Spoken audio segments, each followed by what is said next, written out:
The Atta Lodge was a great place for birds. We saw these two little owls above the road at night, and they just posed for us. Really great shots, thanks to our guide, Leon Moore. And the next morning, we were able to spot, again thanks to his great talent, this really rare and shy bird, the ocellated crake. He didn't come out for very long, but we were able to get a few good shots. And on the way out, driving down the road, there was a jabiru taking off. We've seen this bird before, but wonderful.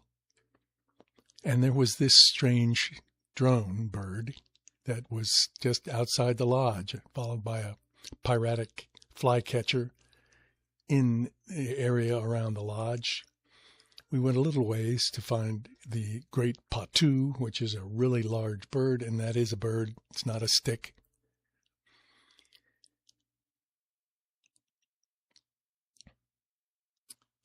Along the road, a white-tailed hawk.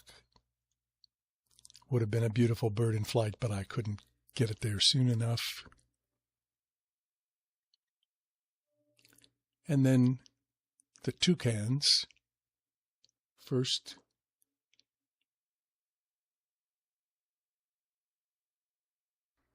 was the channel-billed toucan, and then, as an extra bonus, we saw this great white-billed toucan. He left shortly after, but one great shot. Flying overhead all the time were the scarlet macaws, but they were only flying around, so hard to get a great shot. And then the blue-headed parrot to finish the day.